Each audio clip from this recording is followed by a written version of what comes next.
Until 2 years ago, I hardly ever read, and now I'm reading more than 100 books a year and posting a detailed summary of them on my blog. So how did I get from one to the other?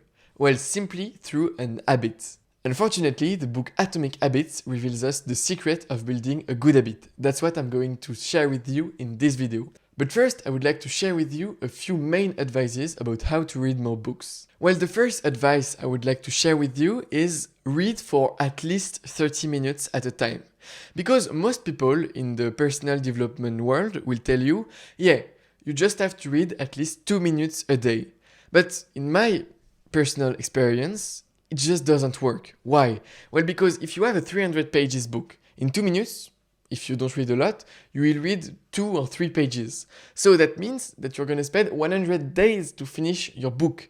But you feel like you're not moving forward. You're forgetting what you read the day before. And 100 days between the start and the finish, you don't remember anything at the end of the book. And even if I'm exaggerating a little bit, it's still the same. You feel like you're not making any progress if you're reading for less than 30 minutes. So I would just encourage you. No, don't tell you read 2 minutes a day, easy peasy, we're in a business world. No, don't tell you that and tell you, no, I'm just gonna read 30 minutes a day, at least 2 days a week or 3 days a week, you know.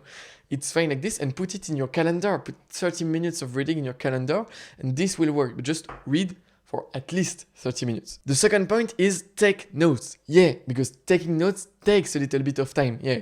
But not taking notes is a waste of time, because in a 10 years period, the chances of you forgetting everything are almost at 98%. So yeah, you will forget everything if you don't take notes, and there are easy ways to take notes. For example, on digital books, if you're reading on Kindle, well, just highlight the sentences that are just summarizing the whole chapter, or take notes directly on your app. And if you're reading a paper book, well, that's pretty easy. At the end of each chapter, just close your book, take your phone, and then just dictate, for it to be bounced in text, the main concepts you learned about during your chapter. And this will allow you to memorize them way better and to be able to find them much easier in the future.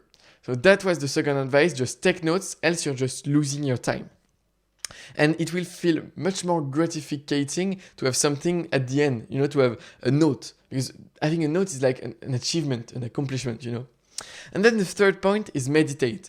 Before you read, take 30 seconds or 1 minute just to focus on your breath. Close your eyes and calm down.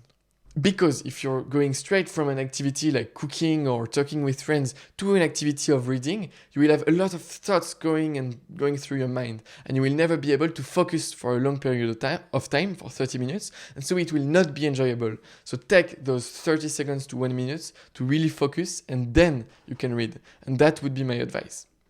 Okay, now let's go deeper inside of the formation of habits with what Atomic Habits says to us about how to build a good habit. So there are 3 levels of change for an habit. There is on the result, on the process, and on the identity. We always want to change our habits on the identity. So for example, for the result, this would be, I want to read more books, okay? That's it. I want to have read more books. On the process, it's I want to spend more time reading. I want to read more, it's the activity. And on the identity, it's I'm a great reader, and I'm a great reader. I'm reading all of the time. I always have a book with me. Everyone knows me as a good reader, and that's it. And so if we take sport, for example, it's like I want to have muscles. I want to do more sport, and I'm a sportive guy. And you always want to like formulate your habit based on the identity part, because well, it's sort of a virtuous cycle. Because if you read a lot, then you're gonna think, oh yeah, I'm a good reader. And when you say you're a good reader, well, you're going to read more. And if you read more, you're going to say you're a good reader, and so on and so on and so on. Plus, you have the pressure of the identity. You're a sportive guy, so you have to do sport to maintain your identity to your other fellows, So that was the 3 levels, and now that we know we have to construct our stuff on the identity part, let's just move on to the next phase of this book, which is the 4 stages of an habit. The first phase is the clue. The clue is basically what will tell you that you have to do the habit. It can be a reminder on your phone, it can be having the book on your bed or something like that. The desire then is the craving that will come from seeing the cue. And so, for example, I'm seeing the book on my bed, I'm like, oh yeah, I'm gonna read a little bit about this book. I have the desire. The objective clue is becoming a subjective want, a desire, craving. Then you do the action, that's just the behavior, and then you have the reward. So the reward, either if you do something pleasant, it could be dopamine or something like that, or it is something more long-term, but we're gonna speak about that a little bit after. And so now that we know the 4 stages of any habit, and any habit you have is built like this. For example, drugs, you see alcohol, you want it, or you crave alcohol because you have an addiction. Then you have the desire to drink alcohol, then you do the action, and then you have the reward because you have dopamine coming out in your brain. The phone, the Instagram, it's exactly the same. You want to check Instagram, you see your phone, you want to check Instagram, you do the action, you have the reward. And so, now that we know those 4 stages of any habits, basically, we want to try to make each part easier for us to want to do the habit. For example, let's speak a little bit about the clue. The goal with this phase is to make it obvious. For example, it would be every time you wake up in the morning, you take your book and you put it, on your pillow, like this. Each night, if you want to read a little bit before you sleep, you have either to take the pillow, to take the book and read it, or to take the book and put it aside. So you have to choose, so it's obvious. Or put a post-it on your desk, or put a time in your calendar that is dedicated to reading. Or put alarms or reminder on your phone. This could be all sorts of ideas to encourage you to read more. You can also formulate the exact date and time. I will read at this time in this room. Or you can do a chain of habits if you already have a well-anchored habit, like for example, playing guitar every night at 6 p.m. Well then, after I play the guitar, I'm gonna read for a little bit. Then for the desire, you have to make it attractive. So the idea with this is, for example, to create a good room, a good corner to read. Like for example, don't read on your bed because it's uncomfortable. No, create a dedicated space, a dedicated room if you have the room, or a dedicated library or something like that you can go to read, that will make you want to do it more. Have a coffee machine, a good chair, maybe you can put classical music or something like that. You can also make a chain of habits again, but like reversed. For example, I'm gonna read for 10 minutes and then I will be able to go on Instagram. So then you have the dopamine coming out this way. Or maybe I will eat something after. Also about reading, obviously, it's to start with books that you enjoy, that you really enjoy. Don't start with the classics, we don't care about this. Start with cheesy books, and that's already great like that. Another way I started reading is just seeing reading as a way to get to an information that I want.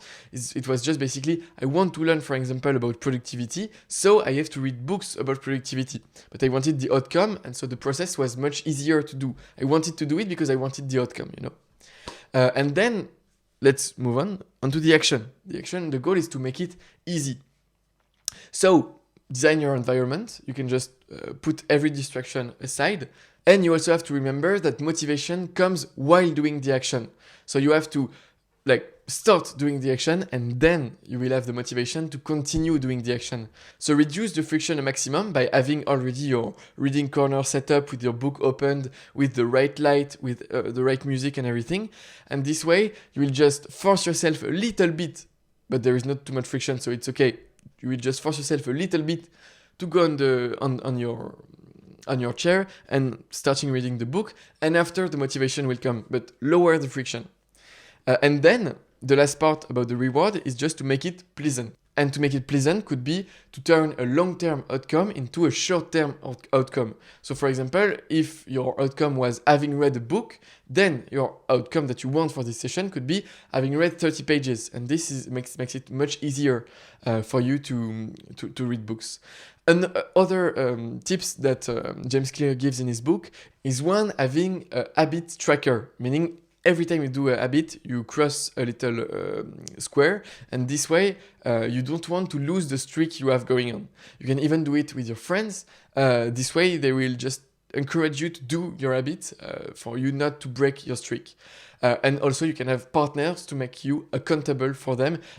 Try to create the reading habit with someone else. Okay, well, that's it for this video. If you want to learn more about how to take notes on book, I've got a few videos about that on my YouTube channel, so do not hesitate to check them out. They will also be in the description. And if you want to have a complete system to select better books, capture them much easier with simple capture habits such as the Kindle app or the habit I mentioned about closing the book every time to take notes, then you want to take all of those notes and like learning the concepts, then using the concepts to create content, and then winning money thanks to the content you're creating. If you want to have a complete system to learn all of that, well, I've got some courses that you can check out in the description. If you want to check them out, click on the link that describes you the most. I will let you check all of that in the description. Thanks for watching. See you in the next video.